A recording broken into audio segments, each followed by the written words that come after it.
जय हिंद, जय श्री राम। प्रिय साथियों, सब लोग ठीक होंगे। आप लोगों ने थंबनेल देखा होगा। मैं ये वीडियो ऐसे वीडियो है ना, मेरी एक आदत बन गई है कि मैं 5-7-10 दिन में एक वीडियो ऐसा डाल देता हूँ।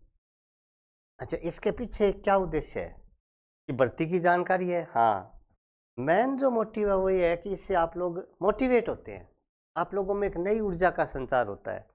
एक स्टूडेंट ने मुझे फ़ोन किया कि सर हम भूल जाते हैं भर्ती कब आएगी, और हम ऐसे सोचते हैं कि पता नहीं अब आएगी कि नहीं आएगी, और थोड़े ढीले पड़ जाते हैं।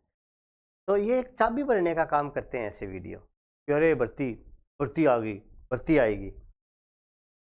जैसा कि आप लोगों को पता है, सरकार ने एक प्रतिवेदन जारी कर दिया था, पद खाली पड़े हैं, हम सारे जानते हैं। और 1 लाख के आसपास पद खाली पड़े हैं। शिक्षा विभाग में 80,000 के आसपास, 80-85,000 पद सीधे सीधे खाली पड़े हैं। देखो ये 20-30, 50, 50-30, 80-85,000 के आसपास फर्स्ट सेकंड थर्ड ग्रेड के पोस्ट खाली पड़े हैं। ये डायरेक्ट पोस्ट हैं, और इस पर मैंने वीडियो भी पहले बनाया था, विस्तृत वीडियो बनाया था। आज का जो वीडियो बनाने का मेरा मेन मोटिव है वो 2 चीज़ों पर फोकस करता है। पहली बात, बड़ी भर्तियाँ, बड़ी भर्ती। अब भर्तियाँ तो बड़ी आएंगी, और मेन कौन सी भर्तियाँ आएंगी। 1 नंबर बात तो फर्स्ट ग्रेड, 2 नंबर बात सेकंड ग्रेड, 3 नंबर बात रीट और थर्ड ग्रेड इसके साथ ही, 4 नंबर बात लैब असिस्टेंट, 5 नंबर बात इसके साथ साथ एलडीसी भी आएगी। ये बड़ी भर्तियाँ आएंगी 5, और सबसे बड़ी भर्तियाँ तो ये होंगी, आप जानते ही हो। तो क्या ये भर्तियाँ अभी आएंगी? बिल्कुल अभी आएंगी। मैं आपको एक बात बता रहा हूँ, जो कन्फर्म न्यूज ये आ रही है कि जुलाई में निश्चित रूप से विज्ञापन जारी होने प्रारंभ हो जाएंगे। यानी एक आध भर्ती के विज्ञापन जुलाई के प्रथम या द्वितीय सप्ताह में आ जाएंगे। जुलाई में भर्तियों की भरमार शुरू हो जाएंगी। पेपर कब तक होते हैं? पेपर जो होते हैं ना, वो प्राय 3 समय में होते हैं। एक तो सितंबर अक्टूबर में, या तो सितंबर अक्टूबर में। कारण क्या है इसका? क्योंकि इस टाइम स्कूल के सेंटर है ना, वो फ्री रहते हैं, क्योंकि स्कूल में होंगे पेपर, तो पेपर लेने वाले टीचर्स होंगे।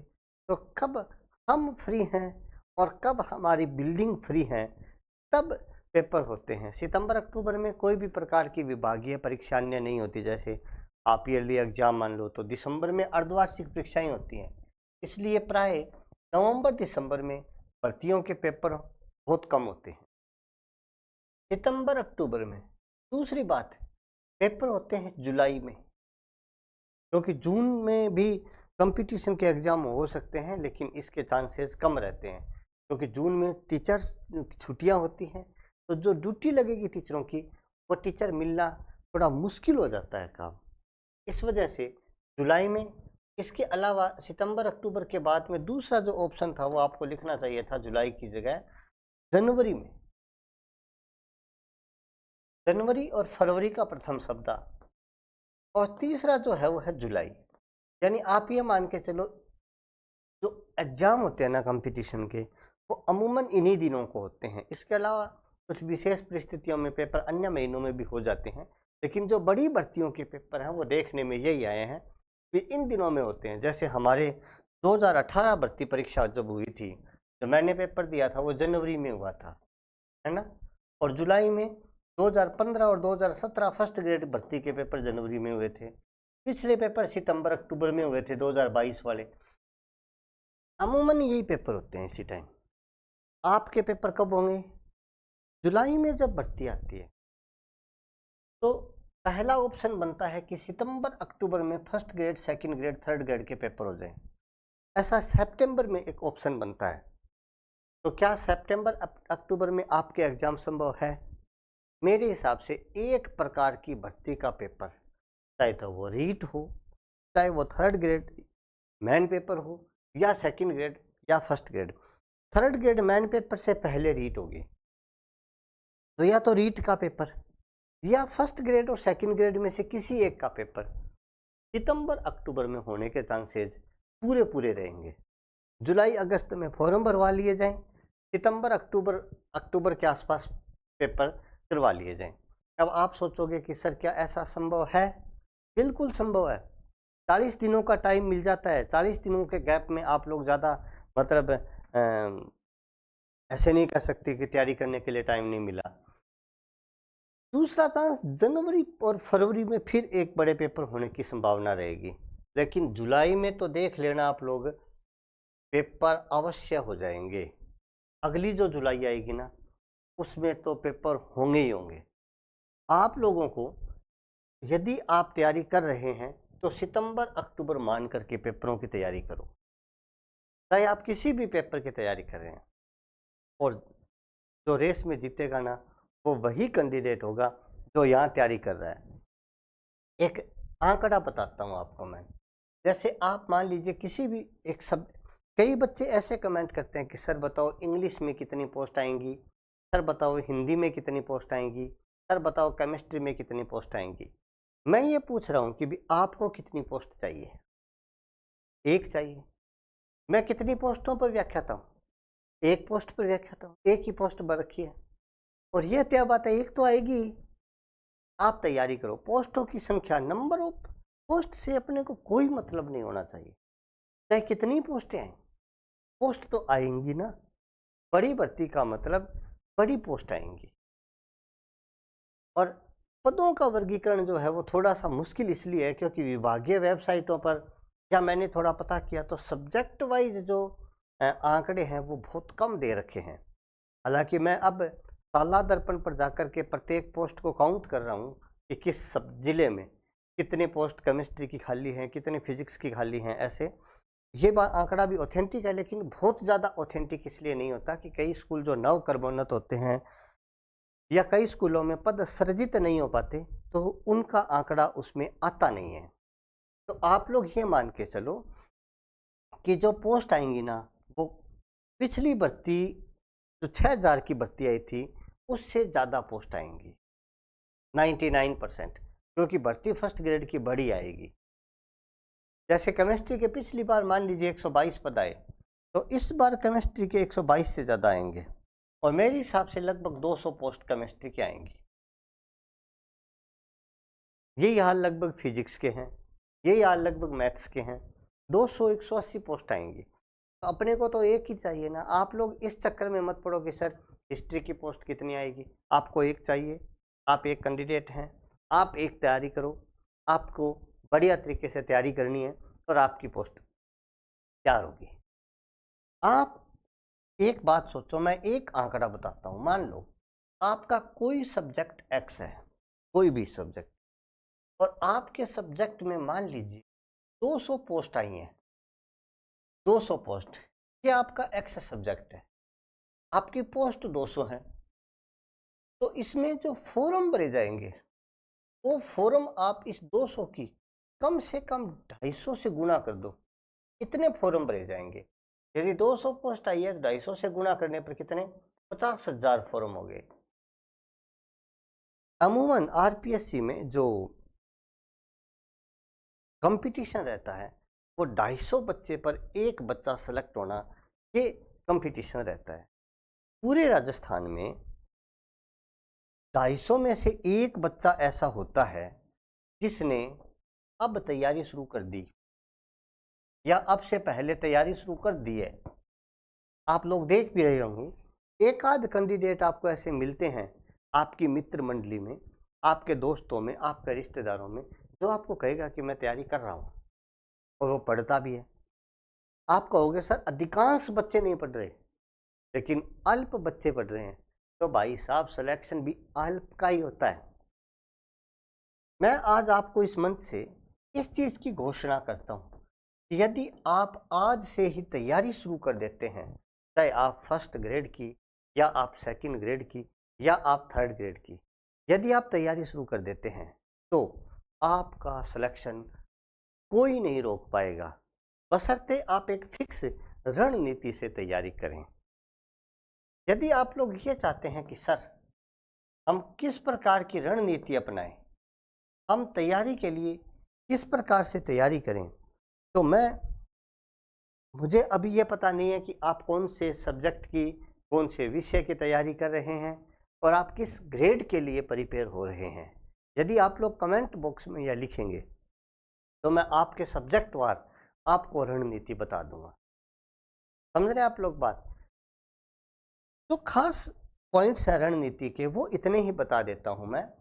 आप लोगों को NCERT से तैयारी करनी है, या आप board of secondary education Rajasthan Ajmer की किताबें जो BSCR की पहले चलती थी, उन किताबों से तैयारी करनी है। आपको ज़्यादा गाइडों के चक्करों में, फालतू की गाइडों के चक्करों में नहीं पढ़ना। मैं किसी गाइड विशेष का नाम नहीं ले रहा, लेकिन गाइडों की बजाय किताबों से पढ़ो, ऑथेंटिक किताबों से पढ़ो। जैसे साइकोलॉजी मान लो, मैं आपको उदाहरण दे रहा हूँ, साइकोलॉजी पढ़नी है मान लो, तो जैसे मेरे पास 2-3 प्रकार की किताबें हैं। जैसे PD पाठक है, तो ये ऑथेंटिक किताब है, आप पढ़ सकते हैं और समझ में भी बड़ी आएंगी। या जैसे शिक्षा मनोविज्ञान अरुण कुमार सिंह है, आप इससे पढ़ सकते हैं। मैंने पढ़ी हैं ये किताबें ऑथेंटिक किताबें हैं, बढ़िया किताबें हैं, पढ़ सकते हैं। सुरेश भटनागर हैं, इसकी किताब से भी पढ़ सकते हैं। मेरे पास उस किताब है वो, लेकिन इनमें पता नहीं कहाँ देखनी पड़ेगी। मेरे कहने का ये मतलब है कि आप ऑथेंटिक बुक्स से पढ़ें और उनसे नोट्स बनाएं। मेरे पास इन किताबों से बनाए हुए नोट्स भी हैं, जिनको मैं अब टाइप करवा रहा हूं, और आप लोगों को ये नोट्स जल्द ही उपलब्ध हो जाएंगे। आप लोग यदि व्हाट्सएप पे कमेंट करके मंगवाएंगे तो ये टाइप होने के बाद में मैं आप लोगों को दे दूंगा। जो ऑथेंटिक नोट्स मैंने खुद ने तैयारी करते टाइम बनाए थे ऑथेंटिक किताबों से, वो नोट्स सारे सब्जेक्टों के मेरे पास पड़े हैं और मैं बनाने का प्रयास कर रहा हूँ, टाइप करने का प्रयास कर रहा हूँ उनको, तो वो हो जाएंगे तैयार। लेकिन आप लोग अभी से तैयारी शुरू कर दो, कुछ ना कुछ। आर्ट्स बैकग्राउंड के जो भी स्टूडेंट्स हैं, जिन जिन स्टूडेंट्स के पास हिंदी है, हिस्ट्री है, पॉलिटिक्स है, ज्योग्राफी है, इनका सिलेक्शन फर्स्ट पेपर में यदि होगा तो वो इंग्लिश से होगा, यदि होगा तो वो मैथ्स से होगा, रीजनिंग से होगा, यदि होगा तो उनका पेपर जनरल साइंस से होगा। जनरल साइंस से होगा क्यों? इंग्लिश के 5 क्वेश्चन आएंगे, मैथ्स और रीजनिंग के 10 क्वेश्चन आएंगे, जनरल साइंस के 5 क्वेश्चन आएंगे। 20 क्वेश्चन ये आते हैं, 18 से 20 क्वेश्चन एवरेज। जो स्टूडेंट्स आर्ट्स बैकग्राउंड के होते हैं वो इंग्लिश, साइंस, मैथ्स इन पे ध्यान नहीं दे पाते। वो बच्चे इन चीज़ों को कम पढ़ते हैं, या पढ़ते हैं तो उनकी रुचि कम रहती है। इन स्टूडेंट्स को इन पॉइंट्स पर ध्यान देना चाहिए। यदि आप फर्स्ट ग्रेड की तैयारी कर रहे हैं तो, यदि आप सेकंड ग्रेड की तैयारी कर रहे हैं तो देखो ब्रॉड सिलेबस है आपके पास जो भी सिलेबस है उससे आप तैयारी करो। लेकिन यदि फर्स्ट ग्रेड की तैयारी कर रहे हैं, ये फर्स्ट ग्रेड है, तो उस बच्चे के लिए, आर्ट्स बैकग्राउंड वाले बच्चों के लिए ये चैलेंज है। तो साइंस वाले जो बच्चे हैं उनको अदर सब्जेक्ट्स में चैलेंज है, क्योंकि साइंस वालों को इंग्लिश आती है, मैथ्स रीजनिंग आती है, साइंस आती है, लेकिन उनको हिस्ट्री नहीं आती, उनको पॉलिटिक्स नहीं आता, उनको ज्योग्राफी नहीं आती। तो ये लोग इन टॉपिक्स पर ज़्यादा ध्यान दें। इसका मतलब ये नहीं है कि आर्ट्स वाले बच्चे इनको ना पढ़ें, नहीं, फिर वो इनमें पीछे रह जाएंगे। साइंस वाले इनको ना पढ़ें तो वो इनमें पीछे रह जाएंगे। पढ़ना सब है, लेकिन जो सब्जेक्ट आपका कमज़ोर है उसको अभी से स्ट्रॉन्ग करने का समय आ गया है। छुट्टियों में आप लोग तैयारी करें।